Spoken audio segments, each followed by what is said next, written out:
Hey, welcome to the Restaurant Coach Podcast. It is the cure for the common restaurant. I am so honored to have all the way on the call today, all the way from Madrid in Spain. And it is like unusually early for him, but not only a good friend, but a trusted colleague in the restaurant coaching space, Ramon Dios. Ramon, welcome. Thank you so much for taking the time and being up so early in the morning in Madrid to join me on the podcast. Maybe hey, thank you, Donald, but for me it's late. For you, it's late, early in the morning. I'm finishing the day, but it's okay. Finishing the day up. That's it. Nice to be here. Nice and to for be here. restaurateurs, also the time, the schedule is also where all the time. Yeah. So a lot of people are like, and a lot of people might not know how we know each other. I speak usually every year at Hospitality Innovation Planet, which you're a speaker at, and a lot of times you're a facilitator at Hospitality Innovation Planet. Fantastic conference in Madrid. It's always usually in the end of February, beginning of March. Fantastic thing. I mean, it's crazy. It's a crazy show. 600 speakers, 5-6 stages. It's amazing event that's put on by the team there. And Ramon's always been, number one, a great speaker. I love listening to him speak. And he's also a great restaurateur. He has a great restaurant that I always go to whenever I'm in Madrid. And he has a very, very unusual background in the sense that he was in the restaurant business for a while. Then he got out and did something really, really unique. But I'm going to let you kind of introduce yourself, Ramon. Okay, yeah, great. I have a weird background because I'm a pilot, I'm a commercial pilot. Yeah. That's what I studied in the United States. And I came in the restaurant business for the family thing. And I really entered for 2 years, a couple of years. And I'm now 27 on, I think. It's my 27th year in the industry. I know, so we've been in a long time. But I think it's very common for a lot of restaurateurs coming from other spaces, and it's very unique in our industry, because sometimes you and me, we want to put aesthetic surgery. We cannot do that, but everybody can put a bar or restaurant or whatever. You cook very good at home, so put a restaurant and you're a good cook. You're a good cook. You open a restaurant. Put a restaurant, yeah. You do a good cakes. Put a bakery place. So it's very common. So I came in the business like I said in I think 1996, and coaching and consultancy since 2008, and it's been a long way so far. Yeah. It's kind of funny. I remember you told me a story. It's like, you went to the United States, you were a commercial pilot for years, and then your father called and said, I need you to come back and help me. Yeah, because like, we were right? And you're like, just a couple years, and then what that turned into like, I'm staying and I'm running the restaurant. Yeah, but it was we wrote to my aunt half of the restaurant. And my father was a smart guy, and he said, I need somebody to help me. Okay, I will go to help you. You can go back to their place anytime, because you're young. Of course, I'll be back. But this sector, this restaurant business traps you, And even I told my customers, you have to like this a lot, because even if you like a lot, some days you will burn everything, but you don't like it, it's a very torture place to be. Yeah, it is very, very, very torturous. And so you're like me. I always say, like, you're my Spanish counterpart to restaurant coaching, and you coach in the European market. You coach down in Mexico a lot too, in South America as well. And one of the things that we both look at is our clients, and being able to kind of change and pivot your concepts, especially with what's been going on in the global economy. What are some ways you've been having some of your clients, some of your coaching members been shifting their business models lately? I think we are in hard times for the business. We will talk about this for sure in the conversation. But I think that they have to go back to basics, because to be frank, this has been a sector that we get. I have a good friend. He had 20 restaurants, and he's a very smart guy. He said we used to get water with a strainer. This is you get a water with a strainer, but we still keep water, in the industry. But there is less water, and the holes of the strainer are bigger and bigger and bigger. So it's true. So there, people tend to work more, to go to the strainer and do this, and less water, and there is no water at all at the end of the year, even if it's less water than you used to have in the beginning.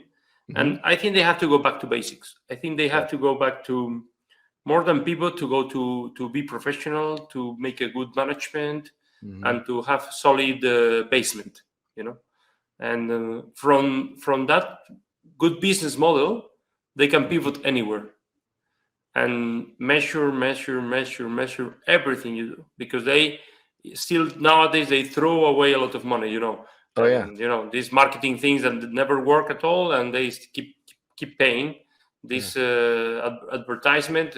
Nobody knows it's working anymore, and they keep paying. And also there is a very emotional business. But it's not only emotional for the customer, it's all emotional for the staff, emotional for the suppliers, Oh, the supplier, I've been working with him for 20 years, but he's stealing your money. No, but it's 20 years working with him, I can't get rid of him. Yeah. So it's I think because when COVID hit, it was like this big wave of pivoting, go to everything. Everybody going to be delivery now and takeaway.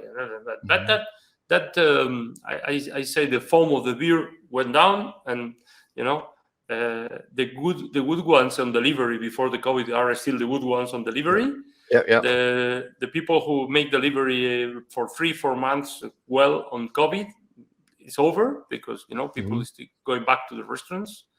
And it's raw waters now for the but very rough. I tell them, stop inventing, and tell and go back to basics. It's the same here. It's the same. It's the same thing everywhere. And if you listen to the podcast before, here's the one thing I want you to really understand. And I'm talking to Ramon, and he's in Madrid. He's over in Europe.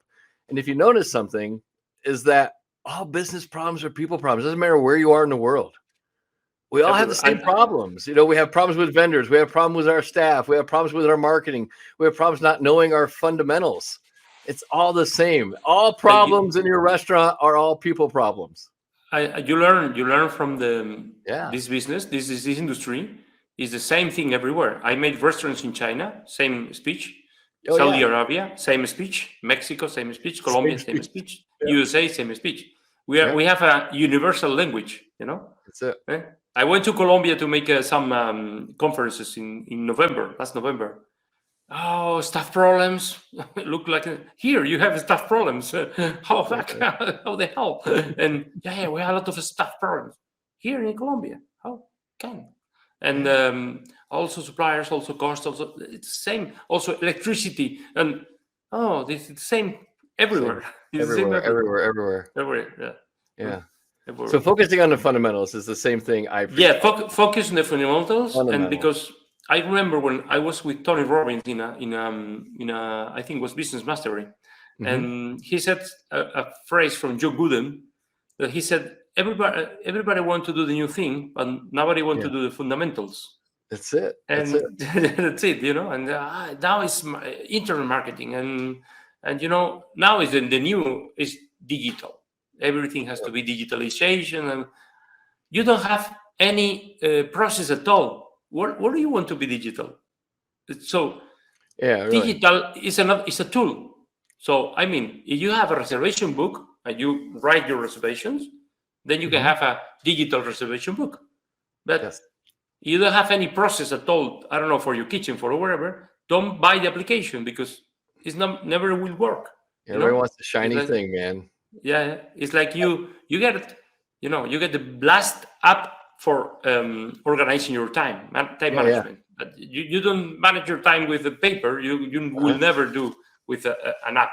It's but you will make rich the guy from the app. That's for sure. So it's all the same. Go to basics. Go to my grandparents. Well attended customers, and numbers under control, and every day add on the day before. That's it. It's very, very true. And and you and I both agree that leadership is a real critical in restaurants, especially nowadays. Yeah. What do you think is the number one trait that a leader needs? I think he has to do nowadays, because Mhm. that changed, Yeah, And yeah, I used to say leader goes first, yeah. leaders go first. And I think it was a Stephen Covey metaphor, and it's the techniques or goes in the forest. They Mhm, go cutting all the forest. The managers goes behind. It's you mhm. need a new saw, you need to get the rest, and then, but the leaders go up in the tree and say we are in the wrong forest. You know, you know, Oh man, we're in the guys, wrong we are place. in the wrong forest, because you can be working all your days out, Oh your yeah. day out, and you are in the wrong forest. So I think for leadership, first vision, but vision from above, not vision from in the ground level, vision Yeah. from above. And the second thing is very important nowadays is you have to make inventory of your success. Oh, that's So really cool. I'm writing that yeah, one down. you have to go and do inventory of what you are doing good, Yeah, because you never will be build anything on what you are doing bad. that's true. And usually in these days you are not thinking in investing or getting new tools, or because you don't have the money, Yeah. but you still do very good things if you are open and still running, and for sure you are doing very good things. So Mhm. stop a little bit, look the vision where you're going to go is very important, but make your inventory of the good things you do, because you do good things, you build from that, and Very you cool. skip the bad things, but build on what we are doing good. It's Very, very like true. we had no, Madrid these days is like a little bit, work days and business lunches is like so. Yeah, yeah. One day you say, I'm going to open 3 restaurants, and next day I'm going to sell my restaurant. No? It's like up and down, up and down. No, yeah. I'm But I a was talking with my franchise. team. Yeah, I was talking with my team last week, and we said, okay, wait. First, we're going to maximize the weekends. Yeah. It's because for sure there's certainty. Mhm. We are telling people no on weekends, so those customers are there. So let's organize everything, kitchen staff. We get more staff, maximize our certainty, and certainty is weekends, because it is the easy thing. Is this is the you push on your certainties, you will grow from there. So don't make because they were pushing me. No, you have to do more things to bring people in weekends. No, wait. Are we telling people no on the weekends? Yes. Well, let's bring those in. We have the space, get more people, train more people in the kitchen, train more people in the staff, and we will focus first on that thing. And then afterwards, we will go for the weekdays and lunch and businesses and groups and whatever you want. But you are telling no, I don't know, some 50, 100 people, every weekend. So bring 5,000 for free. Yeah, It's really. like bring 5,000 for a year for free. We don't have to spend a euro on that. Just get more stuff, organize better kitchen, change a little menu, and get more Mhm. stuff for the and getting that. So first, where you want to go, and then we are on the very bad era for the shiny thing. Huh? Oh, everybody wants a Yeah. shiny thing. Yeah, they get in the Instagram and the LinkedIn and this and these guys do that, and that guy is full. Yeah, he's full, but he's losing 100,000 euro a year. Yeah. I can't be full every service if I can lose 100, 200, 1,000 a year. Yeah? You go prices down, and you put more staff, more service, more whatever, more marketing, and then you Yeah. get full. But it's like I don't know. It's Mike Michalowicz says this very good. You get with business owners, how much they sells. No, Oh, yeah, selling is that's it. nothing. Yeah, Mike Yeah. McCullough, Profit First. Great book, by the way. Yeah, he's been on my Yeah, podcast. great book. And then say, how much this guy sell? And in the restaurant business is also, that guy sells, I don't care how much they sell. Mhm. I had a customer in Barcelona, they were selling 3 million a year, and they were losing 300,000 a year. I have clients like that too, that start with me, and a lot of people come to me and they are doing like really crazy numbers that other people would just die to have, right? Yeah. Doing And $2, then $3, they $4 had million and not problems. making money. So They had problems every month to pay the Yep. staff, to pay the banks, to pay everything, and they were 3 million euro a year. And That's crazy. I don't know. And I had a small place in south of Spain. She's a nurse, and the husband was crazy running the place and inviting everybody. And that's it. Okay, I said to him, "Okay, you stop." I said to her, "Get the bank and get the money. Don't let him touch any on the money. Nothing. He's a very good seller. He's a salesman. Let him run the place. But you're the numbers. You do the numbers, yeah. And we make a plan to pay the debt for 5 years. They paid in 1 year and a half. Oh, that's awesome. And yeah, and they pay everything in 2 years. They are building a new home. She left her work. She left her work. She's at home with the kids now, and but this is very small place, making making maybe 800,000 a year, 700,000 a year, and they are making good profits. And the other guy was making 3 million, and they were this guy is full every day. Yeah, but it's letting everything on the table. So it's how much you keep, basically. It is. Yeah, I say it all the time. It's not how much you make; it's how much you keep. It's how much you keep. Yeah, definitely. No, definitely. So, you travel around the world a lot.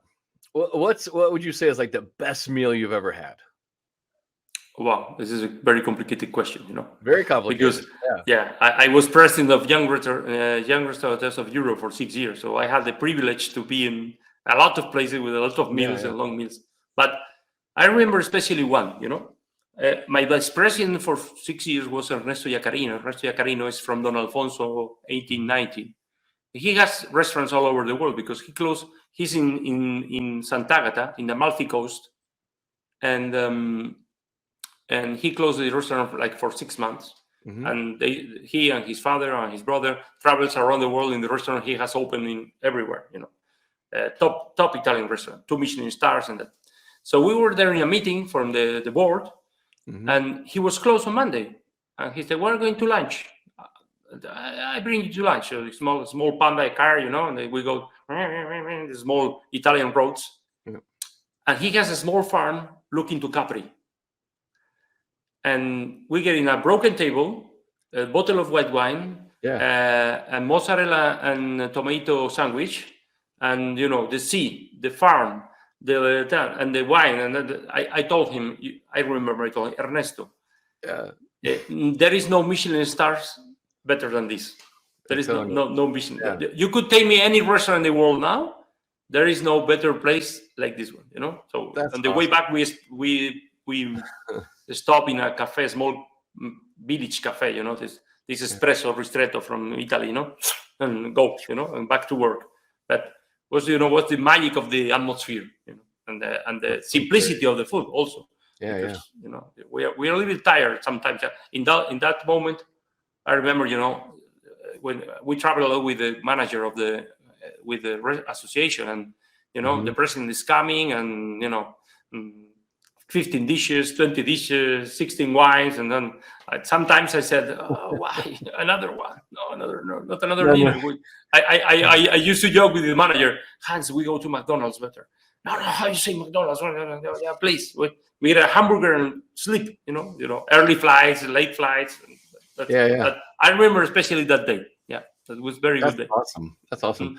Yeah, a lot of people maybe I know too. Like when I go to Madrid to speak at Hospitality Innovation Plant, I always know like the week before I go to HIP, I diet pretty extreme because I know that Ramon is going to be the ultimate host, and he's going to take me out to some really fantastic restaurants in Madrid, and we always eat amazing every time I'm with you in Madrid, my friend. It's like the food. Last time we were very good guys. Huh? We didn't dinner too much. Huh? We didn't do that bad, but his food was amazing. It was good. It was very good. The food's always amazing. You always know the places to go, and that's always the biggest thing.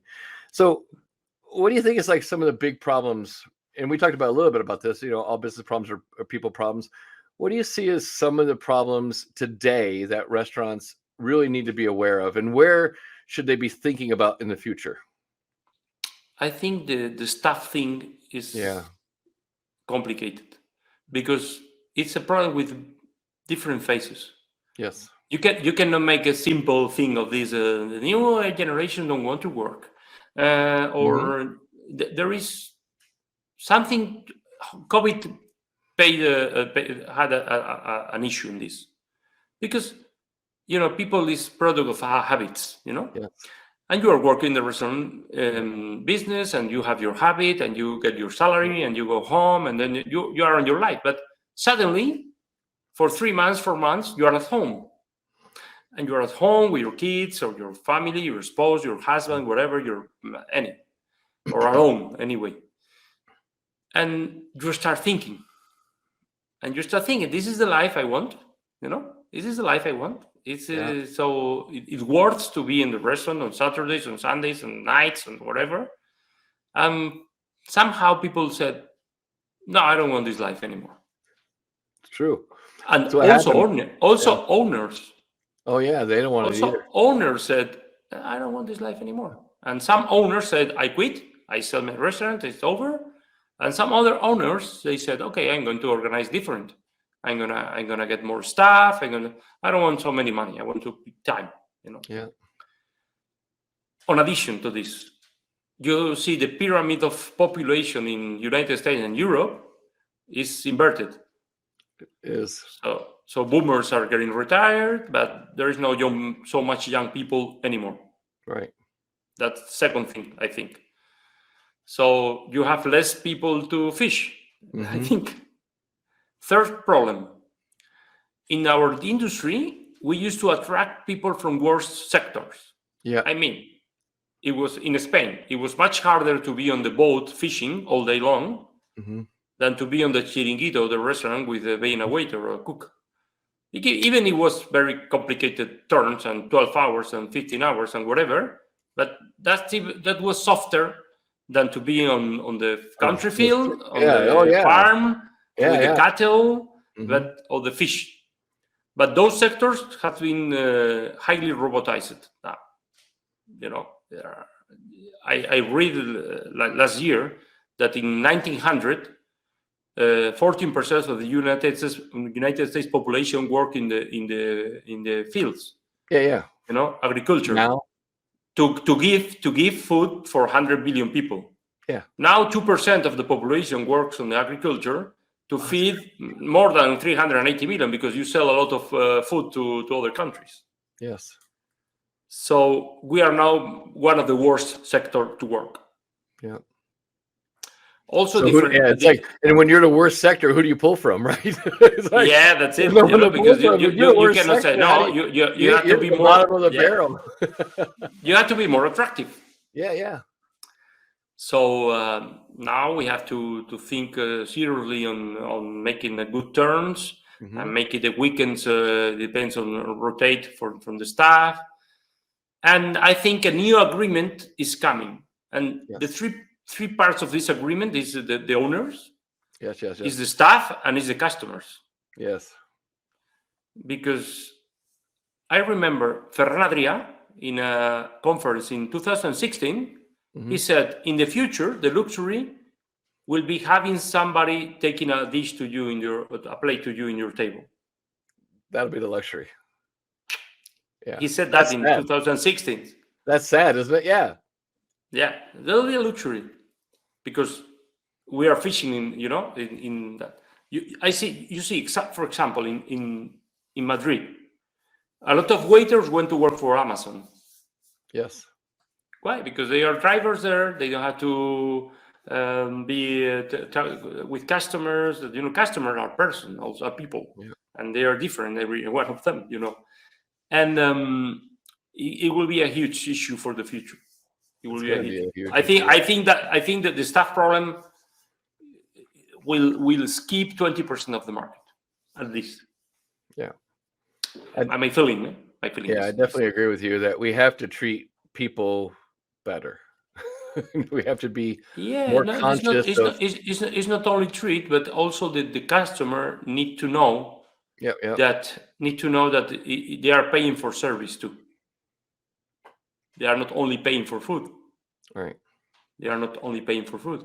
For countries like mine, like Spain, that we are very strong in tourism, is a little bit of a challenge, because we get big in tourism, because it was much nicer to be in Mallorca than in Germany, much cheaper and much sunnier, and we were nice people to bring the tourists in the country, and we are the second country in the world for tourism, 84 million this year again, and we will have to balance that, because if you raise the prices to give better salaries and all these things, and also we see a lot of robots, but not you doing the thing that relate to the customer. I told my place. It's 92 years old. Yeah, it's awesome. I told a customer, I will bring some robots. Robots here? Are you crazy? No, wait. I told him, wait.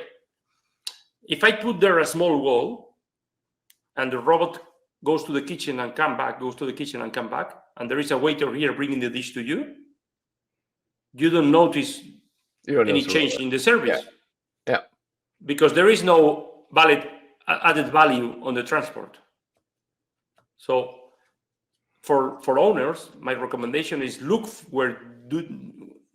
if there is any spot that there is no added value, your system don't put add value to the customer, put a robot there or something automatic or erase or whatever. Because there is a small spots there. And imagine you have 3 or 4 these walking robots bringing and coming with dishes, going back, and you have the staff. They don't have to get trays. They don't have to, you can focus them on sale, on attending, on taking care of the key people. So that does take a lot of their time, is running back and forth to the kitchen, especially at a restaurant like yours. Because it's very big. Your restaurant quite a few times, and your kitchens. It's a good haul, especially for some of the dining room tables out there, and especially out in the patio and stuff like that. It's a long walk to the kitchen. It's a long walk, and they get trays very heavy and all very heavy trays. All these things that we didn't notice before, we have to start to notice.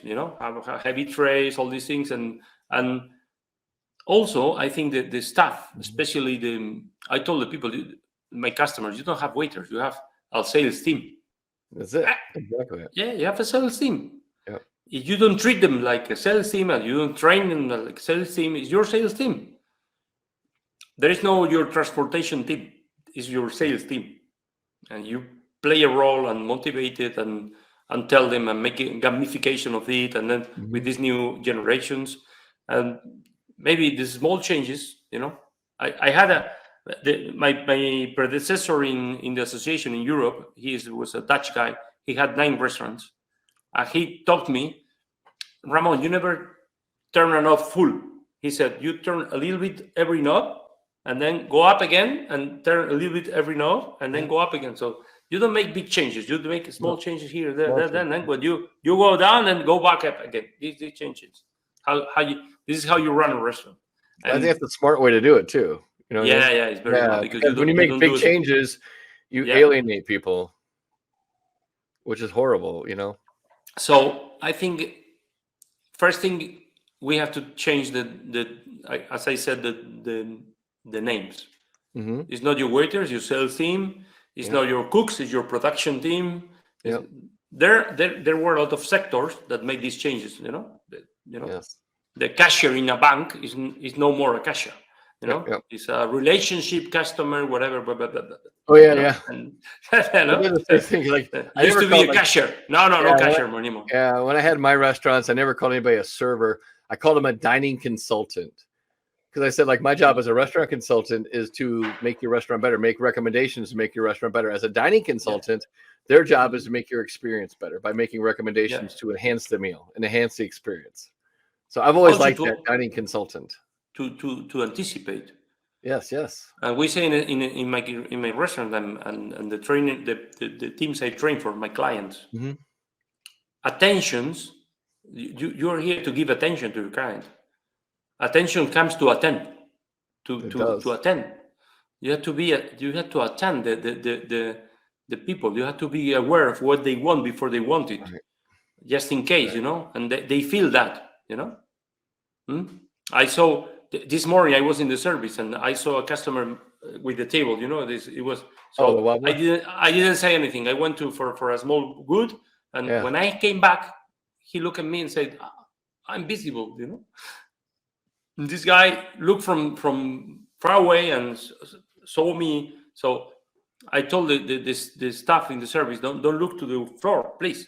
Yeah. Your shoes are shine, very shiny. So Oh, yeah. look, and you know, Attention. it's significance, you know, Yes. and this is the Tony explains this very well, you know. It's to feel significant to other, and I'm here for you. And if you do that, your tips, boom, you know. Yep. Definitely. Boom. Definitely. and the return of the people, boom. And you know, it's my grandfather or my grandparents, they had very, I say all the time, a very yes culture. So, and Yes. I think we became, when the I call the empire of the kitchen, and I'm a cook, you know. It used to be chefs in restaurants, in hotels, they were in the basement, you know, and nobody paid attention to them. Yeah. But there was a time in the 70s that the especially the French chefs became owners. And like Star Wars, they started with Empire of the Kitchen. Yep. So I'm a chef, you don't touch my dish. Yeah, So, because we used to do in the room a lot of things, but we don't. No. And the chef said, you're a transportation guy, and you don't touch my dish and bring it to the table. That's it. So that's the Empire of the Kitchen, and it was good in one sense, but it was very bad in the other way, because they don't have for generally speaking, a yes culture, you know. Yes. And I remember my grandfather say, we went to lunch outside. It was cold, and he said, of course. And I told him, What are you doing? It's cold. They want outside, but it's cold. It's cold for you, he told me. For them, they want outside. So we are here. So he had a very strong yes culture, you know. Yes. So if they can say yes, they said yes. So that's why, you know, I told one of the news service I had in the service a couple of weeks ago. I told him, you know, we are still here 92 years after. Why? Because we are not a food place. He said, we are a hospitality place. We are a hospitality place. We are a hospitality. Yeah, that's it. No, yeah, and food is. We are not so. We are very regular. We are very standardized. We have a very good kitchen, homemade, but it's not anything gastronomic. Anything. No, we never were. But we were very good in hospitality. Yes. To saying yes to the customers. Yes. And they came back for this. If the food is bad, they don't go back anyway. But but in some level, I told the guy, we are good. We were good in hospitality. That every decade we are still, hospitality is there. You know, hospitality is carrying. That's not fashion. You know. That's all. Yeah. But you know what? Scary. I mean, you can feel it when I eat at your restaurant. Every time I go to Madrid and we eat at your restaurant, I tell you, and everyone there, and it's not just and you're sitting with me and we're having dinner and we're talking, having conversations, but I watch how the team just interacts with the other guests, and they just go out of their way to make them feel special. And that's what I think gives the magic to your place. I mean, the food's incredible too, but it's just that they just go over the top. Whatever you need, I'm there to help you. I'm there to serve you. I'm there to make sure that everything you need is taken care of. It's I hate to say it's a lost art. You know? But you know what's the only thing I ask to the waiter, for example, when they came in? You have you worked in any restaurant at all? Yes. So no.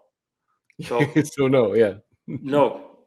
Every waiter we hire, or waitress, the only condition is you have never been in a restaurant ever working. Oh, that's awesome! I didn't know that.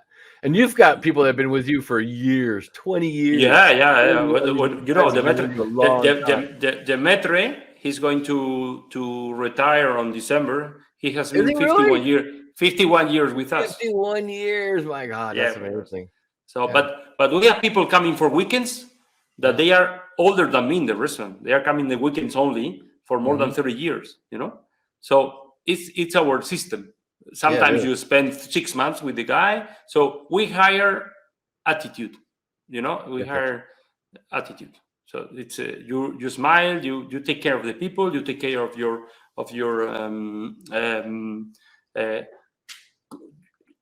other staff also. Yeah. You treat.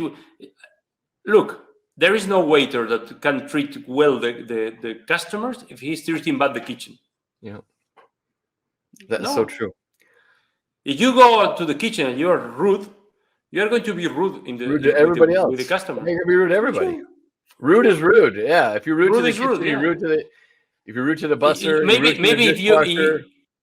maybe you are not under stress, you do well. But if somebody the service became stressful, something very common in restaurant business, you will be rude with the customers too.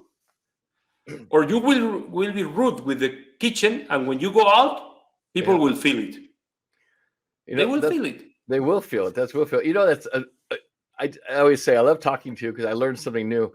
I did not know that if someone comes to your restaurant for a job and they've worked in a restaurant, you say no. I didn't know that. Never at all. No. Especially awesome. Especially for the service. For the service, especially. Yeah, especially for the service. We train them. Do we train them? I don't care. I spend 6 months. Sometimes I spend 1 year. Yeah. And the people in charge tell me, this is not going to work. No, it will work. No problem. It will work. Yeah. If he has the attitude, we will train him. That's it. If he don't, attitude is you bring from home. Huh? You do bring from home. A lot of people don't remember that, but you bring attitude from home. You bring attitude from how you've been raised. Yeah, and also your belief system. Yeah, exactly. Also, have you been treated in other places? It's complicated. It's complicated, and that it's my system. It worked so far. And I don't know, maybe in 5 years we have the same conversation. The system will never work anymore. But it works. It worked. So far it worked. Yeah. Wait, how many? 94 years your restaurant's been around? 92 years. That's crazy. Yeah. I mean, people. I don't think people can even fathom having a restaurant that's been in existence 92 years. That's amazing. Yeah, we're not so many. Yeah, very. I mean, I think I've only met one other restaurant that hit 100-year mark. The only other restaurant I've heard hit 100-year mark. Yeah. In Madrid, there are 8 over 100, but 8. Yeah. There are 9,000 restaurants in Madrid, around 9,000. So it's 8 above 100. Wow. Only of how many restaurants in Madrid? 9,000. 9,000 restaurants, only 8. Only 8 above 100 years old. Wow. That's crazy. Also the generational, sometimes it's always kind of values and goals, That's true. Very, very true. It's like, it's like relationship, it's like friends, it's like marriage. It's always a matter of shared values and shared goals all the time. Sometimes what happened with my marriage? You change the values and the shared goals. Change the rules. Yeah. Change the rules. You change the values. Everything changes. You change values and there is no more shared goals, and it's over. You're done. Yeah, it's over. It's over. It's nothing about love or whatever. No. Yeah. That's why you and I coach very similarly in the sense that we all believe that it's that mission, that culture, that mission core value vision is huge. It's values, everything, Everything. And it also is 2 or 3 of them important, And that's the first thing I do with my customers, all of them.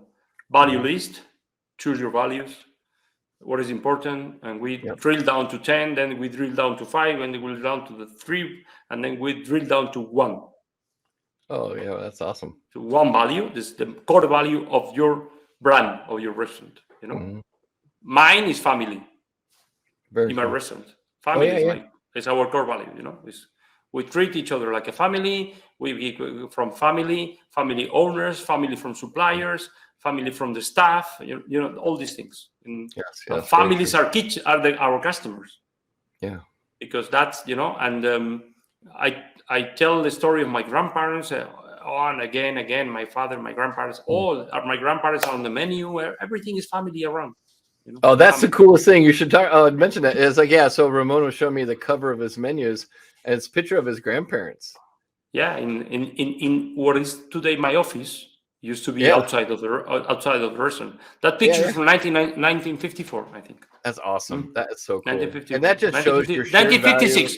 He was my age in that picture. 50, Oh, no way. 51, yeah, 50, 51. My Oh, wow, my that's grandfather crazy. was my age in that picture. You know? That's crazy. That is so So amazing. Yeah, and it just goes to show you. See, this is where alignment with your core values and your brand and your culture all match up.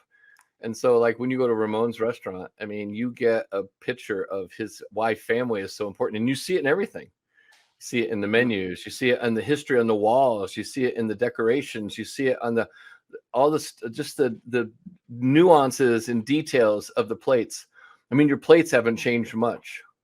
no, because I can't, Yeah, frankly. I mean, it's You know? amazing. And what you mentioned to me last time, they're getting hard to find. Hard to have somebody make Yeah. it. Yeah. And also, it's 9 of the 10 most selling dishes Yeah. are the same. And we have some. There were one couple. They are about like late 70s, something like that. Yeah. And the other day they came and said, we found the ticket from our wedding here. Wow. They brought it to me.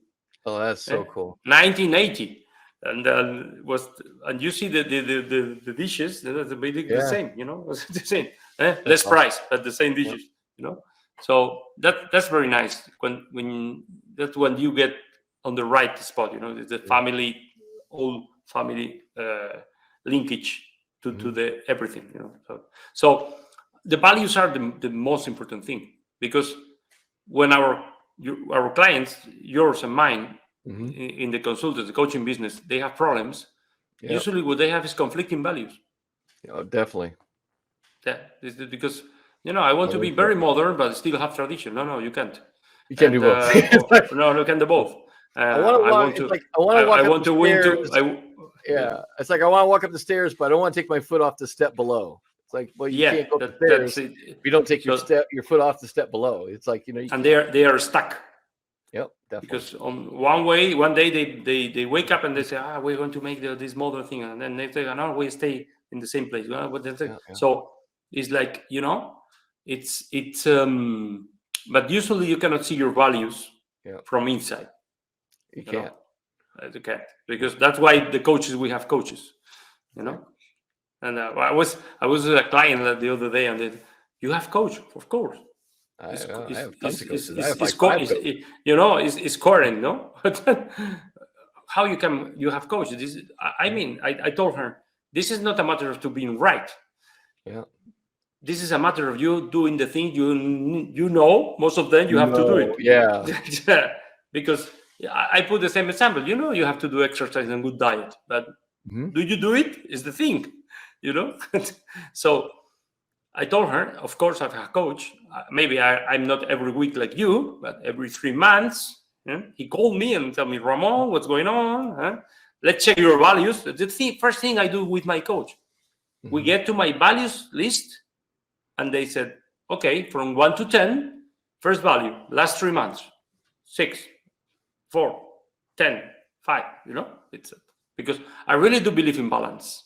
Oh, me too. Yeah, I really do believe in balance. I do too.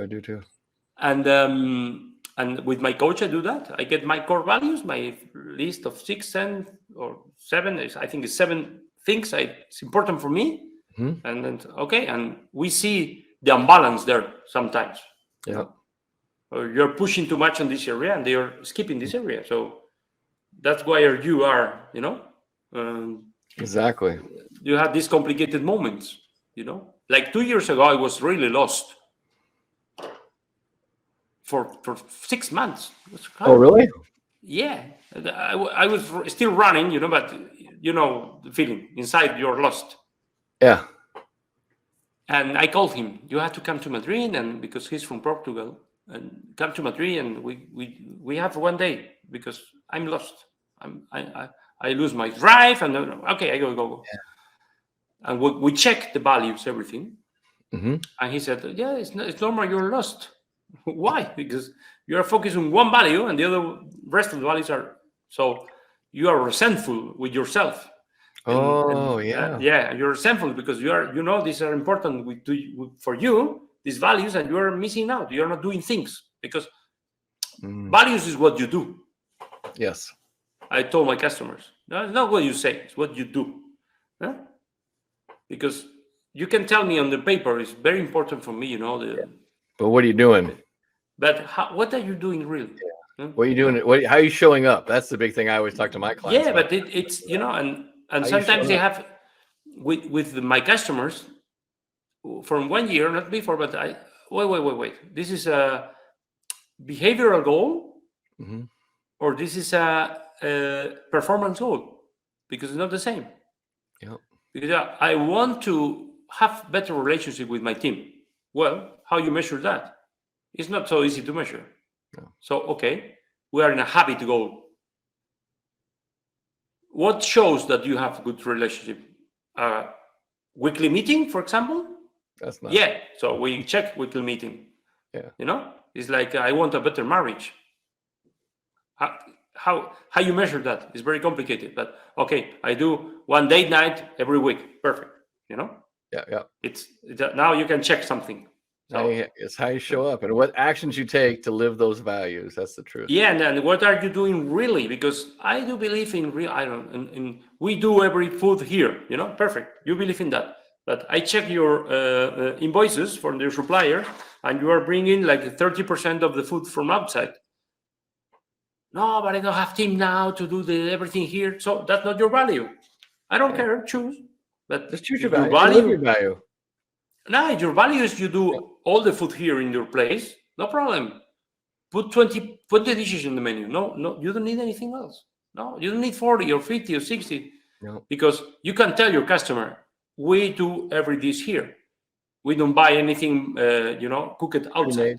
Pre-made. Yep, everything's pre-made.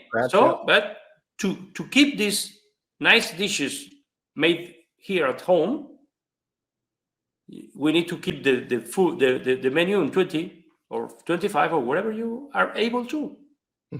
People will know that it's made here, that they will know. And also it's more, in line with your marketing thing, because you can tell in your marketing, okay, because we do everything here, our menu is short. That's it. If you go to long menus, maybe it's not everything made in their own kitchens. So no, it's not. So, I know. It's like when we see big menus, like there's no way. But the industry of this get better too, eh? Yeah. Because you have this all this pre-made food. It's not used to be 10 years ago. They also there are some big kitchens in Spain that you bring your recipe, and they give you exclusivity and all these non-disclosure agreements, all these things, and they do your own recipe, and they serve to you or to your restaurant or whatever. That industry is getting better and better too, because they know there is no staff. Yep.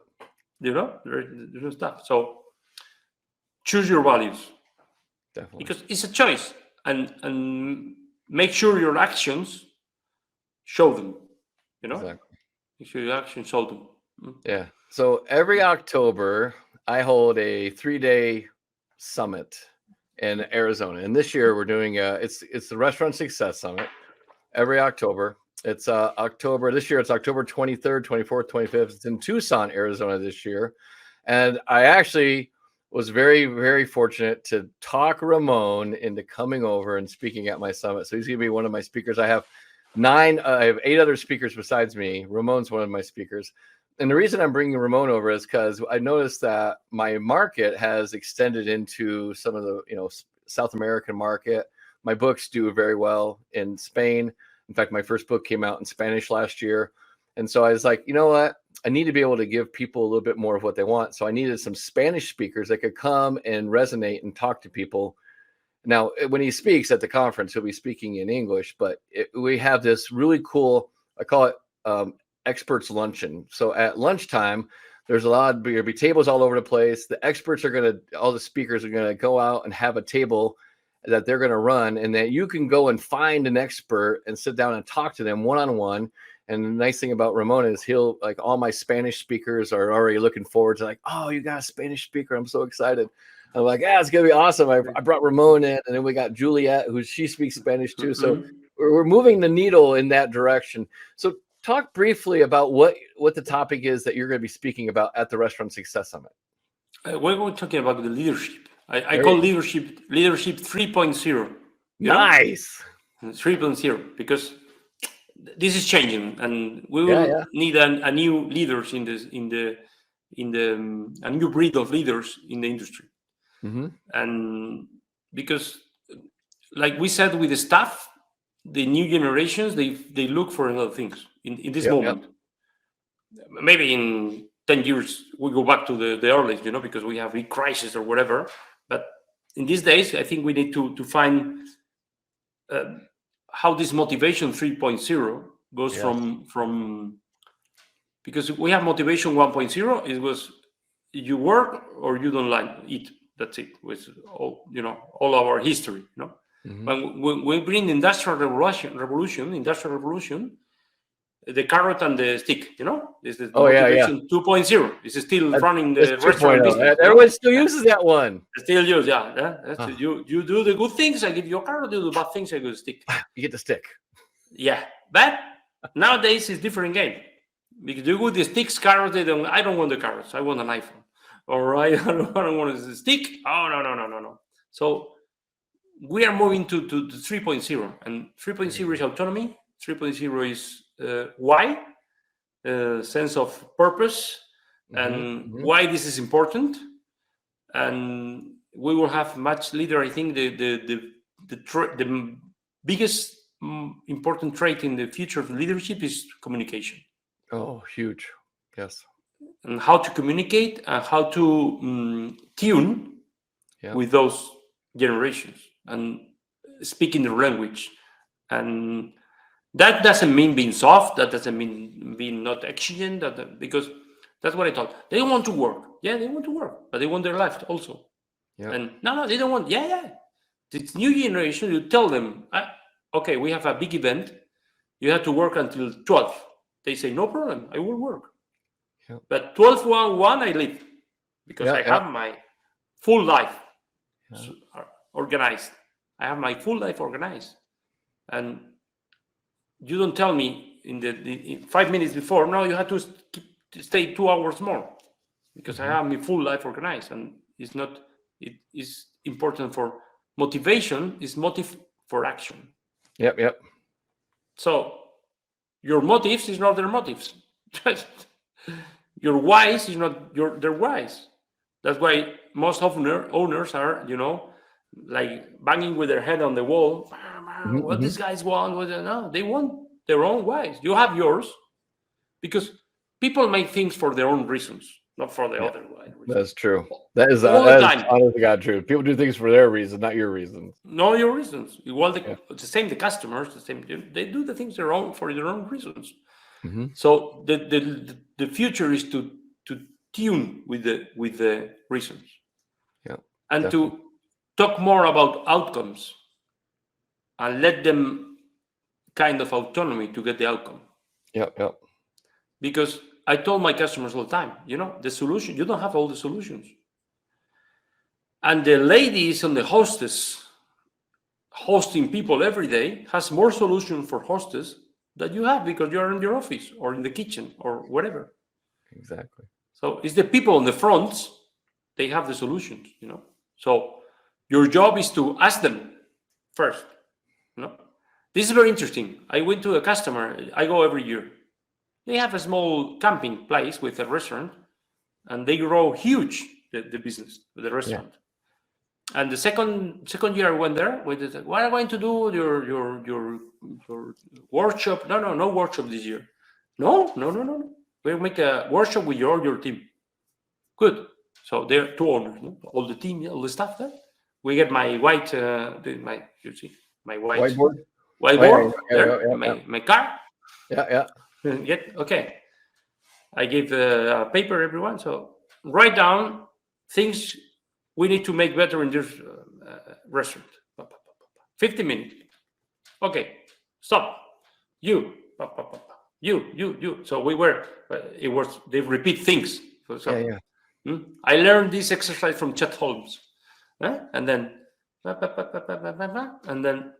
I was putting bars, you know. Yeah. And so we finished the exercise. I looked the owners and said, "You have your strategic plan for the next 2 years." There you go. There you go. Right there. There you go. Exactly. I didn't say a word. They said. So they did it all. You know, first thing, know where the problems are. Your team knows where the problems are. First thing at all, it was to make the main room redecoration because it was horrible. So okay, they put in the you have your action plan there. There you go. I didn't say a thing. So later we meet 3 hours more with them, but to see the things. But first part was this workshop, and you see they know. Exactly. You didn't ask them, but they know. Yep. They also know. And so you cool. start. And first they do the room, and they make the decoration, everything, and then the average ticket rise like 25%. I mean, crazy. You know? Wow, that's awesome. Only change the decoration, you know? No, different menu, you know? That because they know it. You know, they know it. So your staff has most of the solutions. Very cool. Most of them. They do. They know the programs, and they know what's going on because they are all day there. You know, more than you. So you mentioned a lot of books today. What's one book or audio book that you recommend for restaurant owners? Oh, I would recommend it for restaurant owners and everybody. The One Thing. That's a great book. Gary Keller. Gary Keller was The One Thing. It's a great book. Yeah. I have a lot of books because, you know, when Donald and I meet, we show them our Kindles. Mm-hmm. Oh yeah, no, you're all like the time.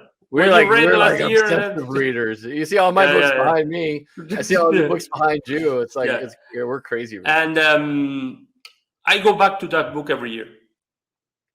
You know, it's sometimes you have books that you read.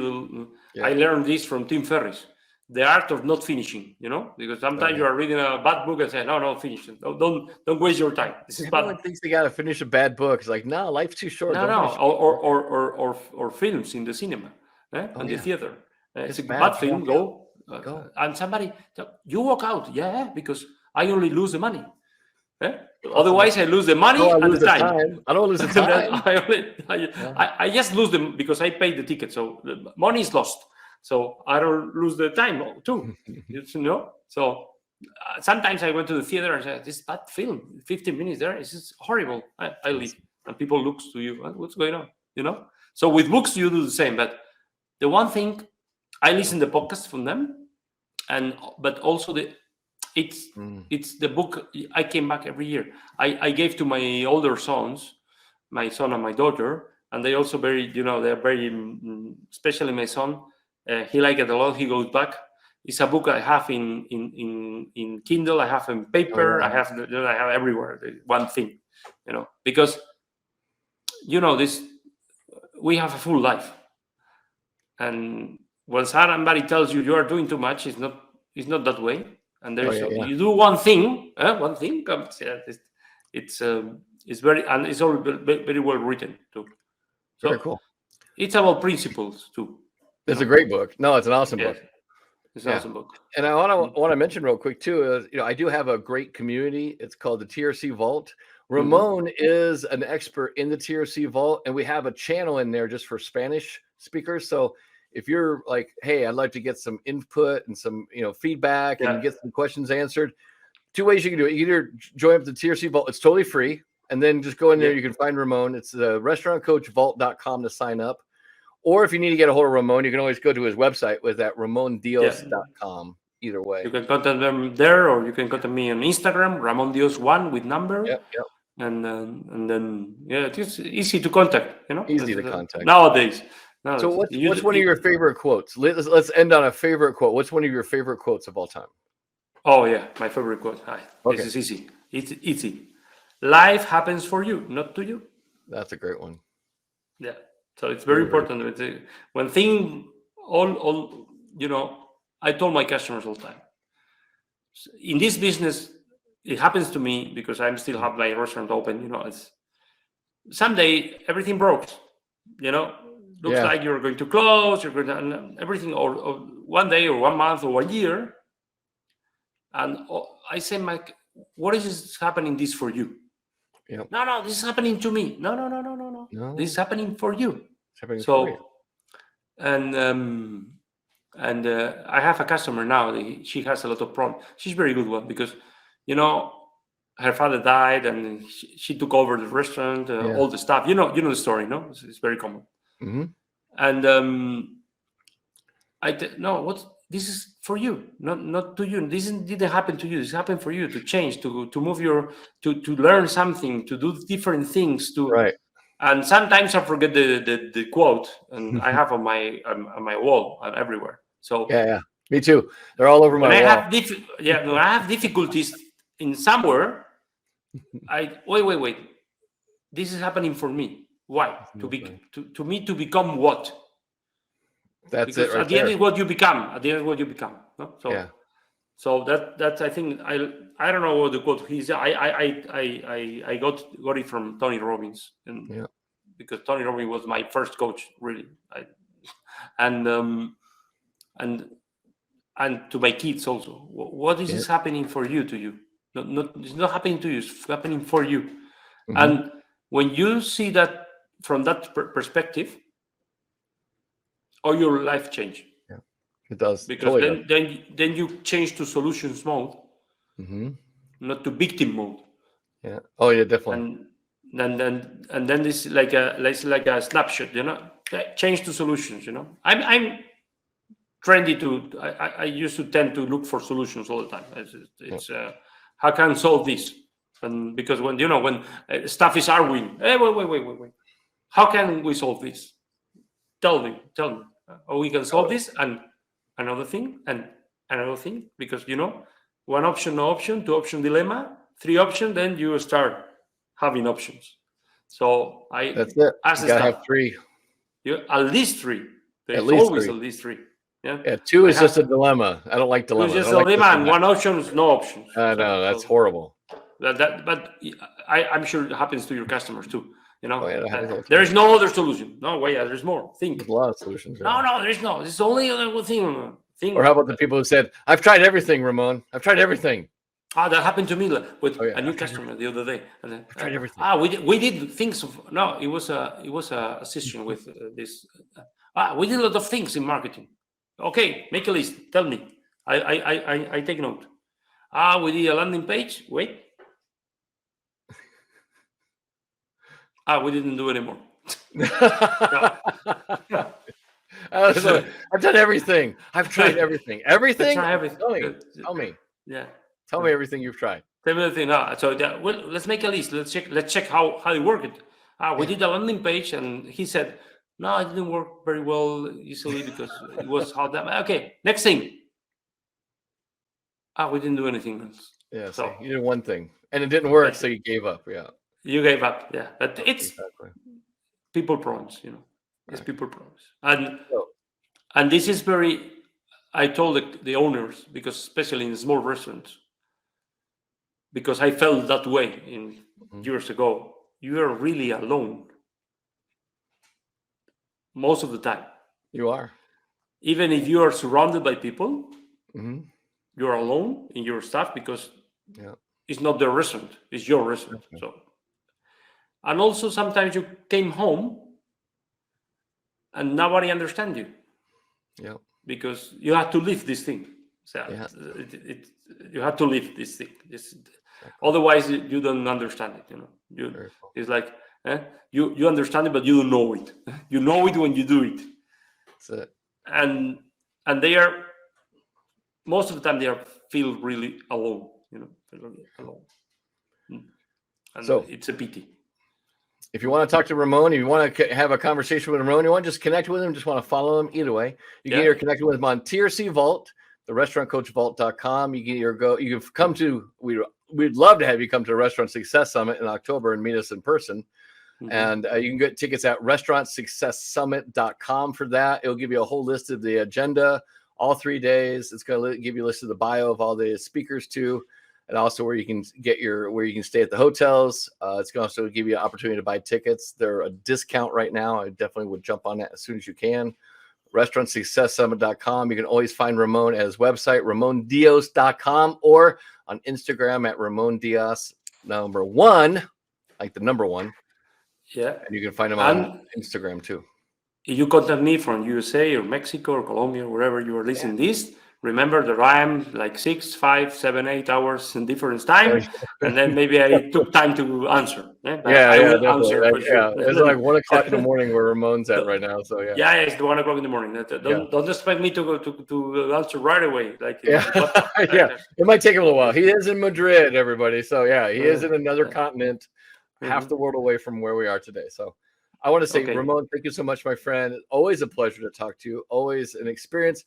I take notes whenever we talk, and I always learn some new things myself, my friend. So I appreciate your friendship, and I also appreciate you out there trying to help restaurant owners get that restaurant in life that they really desire. Okay. Thank you very much to you for the opportunity. Hey, real quick before you go, make sure you check out www.restaurantsuccesssummit.com. The event is going on pretty soon. If you want to know what it's all about, watch this.